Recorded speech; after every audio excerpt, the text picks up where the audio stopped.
So you are attending the MarTech Group's webinar, How to Integrate Emotions into Today's Marketing Techniques Using the MarTech Emotion Score.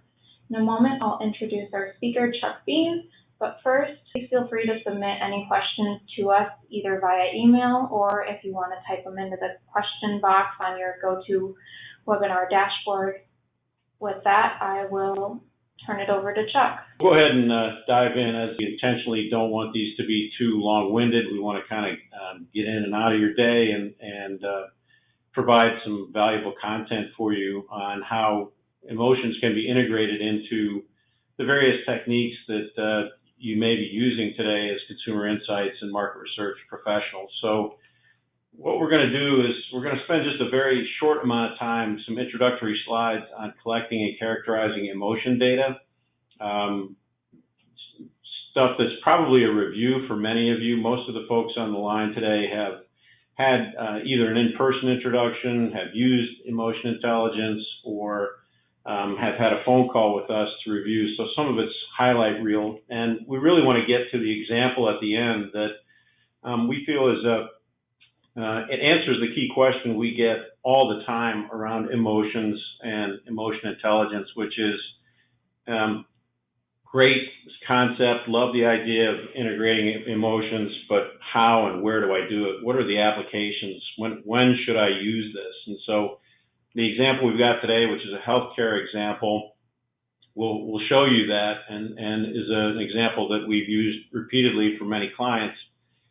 Just recognize we can do the same thing. We can share case studies with you in many different verticals. So if healthcare isn't your bag, let us know and we can probably get you something relevant in your space. But we'll wrap up here in about 25, 24 minutes for you. So we'll start with, again, these refresher slides. And the first thing we wanted to highlight is just the importance of balancing science with practical market research, and that our tool is built on validated science, which all emotion studies need to be, that there has to be some kind of either physiological or psychological science behind what you're doing to study emotions. We use psychology, linguistics, some of the more psychological, less on the physiological side. That gives us the opportunity to have these three other S's that make this a practical approach, and that our tools are scalable. They can be used obviously for qualitative, but also for quantitative techniques. And today we'll talk about how they can be seamlessly integrated into current research, such as segmentation, persona development, messaging, etc. And I think we'll show that the results are very easy to understand and simple. And simplicity is what leads to actionability. It's easier to take these results and use them for driving business change. So with that in mind, with that backdrop, as I mentioned, our tools are linguistic, and we've had a lot of time, other webinars that get into this in more detail, but the point we want to make is that emotions can be found by looking at the language people use, and they're hidden in the words that we as customers use every day. And if you can tap into those words that customers are using and turn those words around and use them in return, it's a powerful and unbiased pathway to understanding emotions and really to forming stronger connections between you and your customers or potential customers. So the way we do that is effectively by putting customers on the couch, to use the vernacular of psychiatry and psychology. And so that starts with just simply asking somebody, literally, how do you feel about blank? And so if you think about how a therapist works, they start with that simple question, and then they listen. They shut up, get out of the way, and listen. And then they analyze what they hear, and what that does is it allows them to connect to their patients using their own words, their own feelings, and by doing that, to find solutions that solve real problems. So obviously this is analogous to our world, in the business world, in the marketing world, because the same process works with customers. The key is to listen to the true voice of the customer. And what we mean by that is that too often market research spends an inordinate amount of time focusing on numbers and numerical data, and not enough time on actual language and words. We use this phrase, voice of the customer, all the time in our world, but are we really getting the voice of that customer?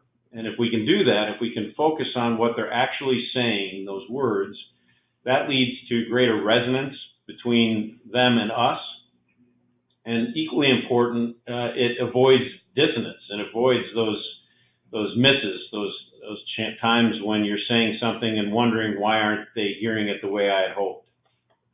So by focusing on that language, it becomes easy because words are everywhere. They can be captured using the traditional insights techniques that we're all using. And by putting the customer first and eliminating or at least minimizing some of that research bias and simply just asking that question and then kind of getting out of their way, in both qualitative and quantitative techniques, you can get to these emotion intelligence analytics that we're going to show later on. So you can use existing data. If you've got qualitative or quantitative data, that can be upcycled. If you're conducting primary research, you can design studies with techniques that enable greater elicitation of words, ways of enhancing open-ended questions, breathing new life into open-ended questions, either as full-scale studies or as plugins. And obviously, these days, there's much more going on just passively in the background, the social listening of what's going on online and monitoring those conversations. And so there's a plethora of words around us. We just need to capture them and analyze them using some techniques. And so we deploy a fairly simple process to do that, as you'll notice, follows that example that we talked about earlier with psychiatrists and psychologists. It starts with a topic. It can be an experience, a brand, a product, a claim, an idea, you name it, and simply asking people in a way, and how do you feel about it? Now, there are various ways that we ask that question, but it essentially boils down to that same essential question. How do you feel about that experience, that brand? So there are various ways to elicit and discover those emotion words, and then what we do is we categorize each emotion word that we detect. And we have a dictionary of thousands and thousands, over 10,000 words that we use to do that. So you find the emotions, you categorize them. The next very important step is to contextualize. And that's one of the areas where we'll talk about coming up. Some of the techniques that are out there today, we believe, fall short in that they're not really contextualizing what the emotions are about. They've detected emotions, or they've found pleasant, unpleasant emotions, but they don't really tell you if those emotions are really about the brand, really about the product, or is it about something else. And so adding context is critical. And then looking at the intensity of the emotions that you're finding. So there are a couple of different intensities that we look at, focusing on the reported intensity. So that's how intensely, so if you say you feel happy about something, well, how happy? But then equally important is to understand, well, but how happy are you just as a baseline? Are you naturally happy, naturally tend to be unhappy, et cetera? So where are you coming from? Where is the topic? Where is the brand or product taking you from an emotional standpoint? And that movement is critical in terms of analyzing emotions. Whether it's actually moving the needle, think of motivation. So that's a critical part of our formula. Now, when we've identified the language, the tools that we use, we call augmented intelligence, a well-known phrase. But what we want to highlight is that it's not just artificial intelligence. So this is actually a look behind the curtain at the platform that our e-coders use. So we have these e-coders that work with AI. So AI identifies in a body of text, using that dictionary of over 10,000 words, the emotion word. So in this case, it identified bad as an emotion word, which it obviously is. And then the e-coder, the human being, is then looking at that and doing supervised coding, and they're working their way through the tagged emotion words to either ignore them or assert them. So this is the contextualizing that I mentioned. So in this example, bad would be ignored. And the reason for that is it doesn't apply to the topic. So this was a study in this example of Parkinson's disease treatments, another healthcare study. And in this case, if you read the sentence, they're not bad. They're getting a bit restless at the moment. What that text is talking about, one, it's the interviewer in the transcript, not the customer. But two, the bad is not about how they feel about the topic. It's about how they feel about somebody making noise behind the glass at a focus group facility. So it's ignored. And that's a key distinction between AI-only tools, is that computers still can't contextualize the way human beings can. And so fully automated tools are great. They are a little faster than what we're talking about here, but they miss often too many times the context, which is critical. So once we've gone through that, we categorize these emotion words using Plutchik's Wheel of Emotions. The key thing about Plutchik's Wheel is that it does a great job of getting you to focus on emotion types rather than specific emotions, and that keeps things simple. And that leads to this multidimensional analysis. And we're going to talk about two of these, enjoyment and passion, in detail today. But most sentiment analysis stops here, which is good but not good enough. It only focuses on whether something's pleasant or unpleasant, positive or negative, but you don't see the analysis of those other properties. The emotion intensities that I talked about before, I'm going to move quickly through this because I want to have time for the case study. But again, we're measuring two intensities. There's a calculation that goes on to look at the gap, that movement. Did we move the emotional needle within the head? So for example, in this woman is talking about her tablet. She had emotions about liking it. It made her feel productive, savvy, happy, satisfied. But when we calculate those intensities and we look at the delta between them, what we're able to say is that savvy is really the only one that's coming from a deep place. It's something that's moving up from a non-conscious or a deeper place within her. We equate that to being more of a non-conscious emotion versus a conscious emotion. We're not saying we're implicit. That's not what these techniques are. But we are able to measure and weight and evaluate things from a non-conscious versus conscious side of the brain. So the next thing we look at is the Martech Emotion Score, MES, which is a new metric that we've come up with that measures and quantifies emotions. It basically bridges between language and numbers and takes words to generate a numerical representation of emotions. And what that does for you is it gives us a new metric that we can quantify and combine with other types of metrics. So it takes the ratio of pleasant to unpleasant emotion words. It weights the conscious and non-conscious intensity of those emotions. And it looks at how strong the passion level of those emotions to come up with a number between -100 and 100. And the practical use of that is now you can create charts like this where you're able to look at traditional metrics like NPS or likelihood to recommend vis-a-vis this Martech Emotion Score. One thing you'll notice here is, so we've got good correlation between those two metrics. You see a nice linear progression up and to the right, but the movement to the left and right of that line is what's important. So the McDonald's slightly off to the left and Southwest and Subway slightly off to the right. These are the interesting ones because they tell you something's going on emotionally there that wouldn't have been picked up if I'd looked at just NPS alone, something we can return to. So what we do with that is a wide variety of applications. As I said earlier, I think one of the things our clients struggle with is they want to use emotion intelligence, they just don't know where.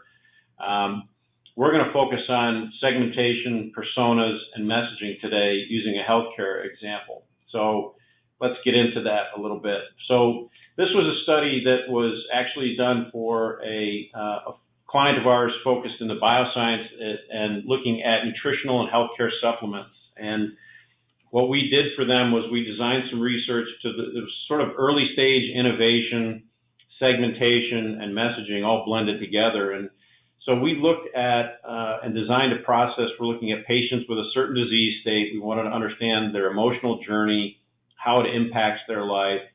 We wanted to segment using emotions those people with the disease state, targeting specific populations, and so we could come up with tailored messaging, tailored solutions for our client. And then we also wanted to evaluate a series of specific product concepts that our client was working on to get some reactions and see how well it aligned with emotions and with segments.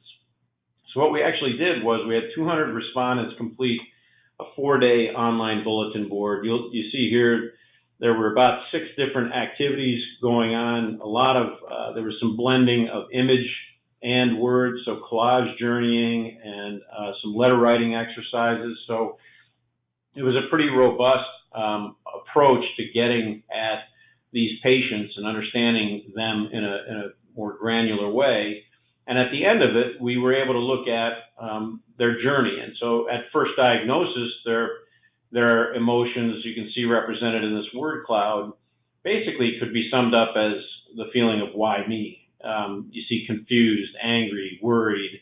And their MarTech emotion score at this stage of their journey was a -63, so very much to the unpleasant side. How they felt now about themselves, you can see a much different word cloud. There's still some negatives in there, frustrated, but now you see control, exercise, healthy. And so this stage, the MES cranks up to positive territory, 12, and their feelings are more about, I'm learning to deal with this disease. I'm in a trial and error phase. And then looking forward, the future, you can see a much different word cloud, happy, hopeful, strong, and the MES that represents that, a hopeful future. So you can see in a very high level sense how those words changed and how that's reflected in the MES. So if you were just looking at word clouds, you'd get the same point, but now you have a quantitative measure of that you can use. So how do you use that? Well, that comes in a number of ways. One, we look at breaking apart those emotions across that journey. So if I looked at not just their MarTech emotion score, but which emotions they're feeling, I can see that most of what they're feeling are discomfort. That's the tall red bar there. Over 85% of the emotions were unpleasant, most of them in the sorrow and discomfort groups. Sorrow and discomfort are both inward types of emotions. So mostly they're in a blame zone. They're blaming themselves. They're focusing inwardly. As they progressed, as they got to a current situation, now we've seen much more to the right, more pleasant types of emotions happening. They're still largely inward emotions, which is key when you're going to communicate with people. And then finally, their future is much more to the pleasant side, but still all inhabiting these inward types of emotion groups. So our client was able to use that because speaking to somebody who's having emotions primarily that are inward requires to be resonant, you using inward kinds of phrases, talking about them. Don't talk so much about your product, talk more about the patient. So we could also then take that MarTech emotion score and plug it into the same kinds of clustering and other types of statistical analyses that we do during needs-based or traditional segmentation to come up with emotion-based segmentation. So using those same words, we could come up with an overlay, and we arrived at 4 different segments: direction taker, willful independent, self-achiever, other priorities, or overwhelmed. Those segments then were blended with traditional segmentation parameters like demographics, looking at how they react to concepts, attitudes and behaviors, psychographics, you name it, to come up with persona prototypes and messaging. And so this was one of the ultimate results of the work that we did, was development of persona prototypes around these types of segments. And the value of that was then we were crafting actual messaging using the words of the customer. So coming full circle to what we talked about up front, if I can capture those customers' words, analyze those words, I can return those words back to them and have greater resonance and connection with them by using the same type of language, using language that I know will evoke the emotions that matter to these types of people. So the outcomes from this research, one, we were able to deliver to our client a patient vocabulary. So not only words, but photos and vocabulary that they can use to craft messaging, claims, et cetera, and be more effective in connecting using that language and those words and those images. We identified what were the most prominent obstacles patients face and the needs that they have that would drive usage of the various concepts. We were able to look at a fresh perspective on how they view their segments. The segments that we arrived at were wholly different and unique versus what our client previously had, and in the end felt like they were closer to reality in terms of who these persons are, based upon the fact that we now had a strong emotional element, a strong emotional profile, in addition to all of the sort of stock core segmentation and persona elements. We had these prototype personas that we showed where, again, they were built using the segmentation, the emotion-based segmentation, but we could also use specific verbatim quotes from specific people and highlight the emotion words throughout. Again, giving people a better vernacular, a better ability to connect with their patient stories and the journey that those patients were on. We were able to help our client understand better what the ideal product should look like then. Again, using EI and MES ratings, we actually scored product concepts using MES to tell which are the more compelling concepts in total, but also product features or attributes that should be carried forward in their innovation plan, and some that should be maybe sidelined and left behind. And then finally, the interest level in those ideal products. So getting at some forecasting and looking at, well, would anybody, if we could do some of these things, would it actually move that needle again? Would we be able to get that purchase intent?